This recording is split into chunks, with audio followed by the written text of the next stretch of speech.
Hello friends, ఈరోజు మనం చేయబోయే వంటకి కావాల్సిన ఇంగ్రీడియంట్స్ 2 పెద్ద ఆనియన్స్, 6-7 టొమాటో, చిన్నగా ఉన్నాయి కాబట్టి 6-7 వరకు తీసుకోండి. ఒక 15 పచ్చిమిర్చి, కారంని బట్టి కారం తక్కువ ఉంటే కొన్ని తీసుకోండి. ఒక చిన్న నిమ్మకాయ సైజ్ అంత చింతపండు, తగినంత ఉప్పు, నూనె, ఇంకా బుడ్డపప్పులు, పల్లీలు, వేరుశనగలు. నెక్స్ట్ ఫస్ట్ మనం కట్ చేసేసుకుందాం. టమాటాస్ అన్నీ చిన్నవి కాబట్టి 4 పీసెస్ సరిపోతాయి. కొంచెం పెద్దగా ఉంటే 6 పీసెస్ చేసేసుకోండి. సో టమాటా అంతా ఇలా కట్ చేసుకోవాలన్నమాట. తర్వాత మనం స్మాష్ చేస్తాం కాబట్టి కొంచెం పెద్దగా ఉన్నా పర్లేదు. సో ఇలా బొడ్డు పార్ట్ అంతా తీసేసుకొని కట్ చేసేసుకోవాలి. నెక్స్ట్ ఆనియన్స్ తీసేసుకొని ఇలా కట్ చేసుకోవాలన్నమాట. కొంచెం పెద్దగా పొడవుగానే కట్ చేసుకోవాలి. తర్వాత మిర్చి ఒక చిన్న గిన్నె తీసుకుంటున్నాను ఫ్రెండ్స్. ఫస్ట్ మిర్చి వేసుకొని తర్వాత టొమాటో వేసుకొని నెక్స్ట్ ఆనియన్స్ ఇలా అన్నీ ఒకేసారి వేసుకుంటాం అన్నమాట. నిమ్మకాయ సైజ్ అంత చింతపండు, దాంట్లో ఉన్న విత్తనాలు అండ్ లేయర్స్ ఉన్నదంతా తీసేసి ఇలా వేసుకోవాలన్నమాట. నీట్గా క్లీన్ చేసుకొని ఇప్పుడు ఇలా టాస్ చేసేసుకొని స్టవ్ మీద పెట్టేసుకొని లైట్గా ఆయిల్ వేసుకోవాలన్నమాట. సో కొంచెం క్వాంటిటీ తక్కువనే ఉంది, ఎందుకంటే మేము ఇంట్లో ముగ్గురమే ఉంటాం కాబట్టి మా అమ్మ తక్కువే చేస్తుంది. బట్ పచ్చడి మాత్రం చాలా బాగుంటుంది. ఇది నేను పులగం కాంబినేషన్లోకి తింటాము, దోశలోకి తింటాము, వైట్ రైస్లోకి తింటాము, ఎందులోకైనా చాలా బాగుంటుంది అనమాట. సో ఇలా ఆయిల్ వేసేసుకున్నాను. నియర్లీ 3 టేబుల్ స్పూన్స్ పడుతుంది. సో ఆయిల్ ఏం ఎక్కువ అవసరం లేదు, ఏమంటే అడుగు అంటకుండా మనం ఆయిల్ వేసుకొని కొంతసేపు ఆయిల్లోనే మంచిగా ఫ్రై చేద్దామన్నమాట. సో ఆయిల్లో ఫ్రై అయిన తర్వాత మళ్ళీ వాటర్ వేస్తామన్నమాట. సో కొంతసేపు ఆయిల్లో అవి వాటర్ అంతా రిలీజ్ చేసేంత వరకు ఆయిల్లో మగ్గనిచ్చేద్దాం. మనం పల్లీలు కూడా తీసుకున్నాం కదా, సో ఇందులోకి పల్లీలు వేయించుకొని పెట్టుకోవాలన్నమాట. సో అందుకే పెనం పెట్టేసుకున్నాను పల్లీలు వేయించుదామని చెప్పేసి. పల్లీల క్వాంటిటీ వచ్చేసి నేను తీసుకున్న టమోటా, పచ్చిమిరపకాయలు, ఆనియన్స్కి ఒక గుప్పెడు పల్లీలు సరిపోతాయి అన్నమాట. సో ఇంత పల్లీల క్వాంటిటీ ఓకే, తక్కువ కూడా వేసుకోవచ్చు, అసలు పల్లీలు లేకుండా కూడా చేసుకోవచ్చు, బట్ పల్లీలు వేస్తే ఇంకా బాగుంటుంది. చూడండి ఎంత మంచిగా ఉడుకుతున్నాయో.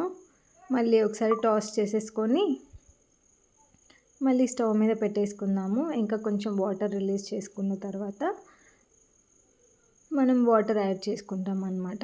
చూడండి 250 ml ఆఫ్ వాటర్ సరిపోతుంది. ఈ క్వాంటిటీకి 250 ml వాటర్ సరిపోతుంది అన్నమాట. చూడండి ఫుల్గా మునగాల్సిన అవసరం కూడా లేదు. జస్ట్ టమోటా, ఆనియన్, మిర్చి అనేవి మంచిగా మెత్తగా కుక్ అవ్వాలన్నమాట, మంచిగా ఉడికిపోవాలి. సో ఇలా వాటర్ వేసేసుకొని ఉడికించేసుకోవాలి. వాటర్ అంతా ఇమిరిపోయేంత వరకు ఉడికించాలి. సో ఇలా మూత పెట్టేసుకొని ఉడికించేద్దాం ఫ్రెండ్స్. ఈలోపు పల్లీలు ఒక సైడ్ వేగుతూ ఉన్నాయి, మంచిగా ఫ్రై అవ్వాలి. మంచిగా ఫ్రై అయితేనే టేస్ట్ బాగుంటుంది కదా. చూడండి ఎంత మంచిగా ఉడుకుతుందో. వాటర్ అనేవి మొత్తం పోవాలన్నమాట, కొంచెం కూడా వాటర్ ఉండకూడదు, అన్నీ ఇమిరిపోతాయి అన్నమాట. సో మంచిగా ఉడుకుతుంది. ఈ రెసిపీ కోసం మా ఫ్రెండ్స్, మా అక్క వాళ్ళ పిల్లలు కూడా మా అమ్మని అడిగేవాళ్ళు. సో నేను కూడా హాస్టల్లో ఉన్నప్పుడు ట్రై చేసేదాన్ని, కానీ మా అమ్మ చేసినట్టు వచ్చేది కాదు. సో ఈ వీడియో చూసి అందరూ ట్రై చేయాలని అనుకుంటున్నాను. ఇలా పల్లీలన్నీ వేగిన తర్వాత దాన్ని పొట్టంతా తీసేసుకోవాలి. పొట్టుతో పాటు వేస్తే బ్లాక్గా ఉంటుంది. సో పొట్టంతా తీసేసి మిక్సీ పట్టేసుకుందాము. మెత్తగా పట్టేసుకోవాలి. కొంచెం బరకగా ఉన్నా కూడా పర్లేదు, బాగానే ఉంటుంది. తినేటప్పుడు పంటికి ఆ పల్లి అనేది తగులుతూ ఉంటే బాగుంటుంది.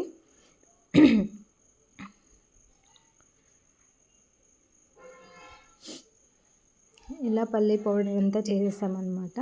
మరీ ఫైన్ పేస్ట్ లేదు, ఫైన్ పేస్ట్ చేస్తే ఆయిల్ రిలీజ్ చేస్తుంది కాబట్టి కొంచెం బరకగానే చేసుకుంటాం అన్నమాట. సో మన పచ్చిమిర్చి, ఆనియన్, టమోటా మంచిగా వేగిపోయాయి. చూడండి వాటర్ అనేదే లేదు.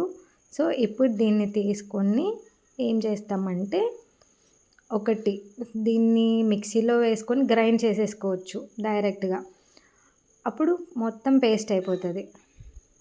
మొత్తం ఇలా పౌడర్ ఏసేసుకుందాము.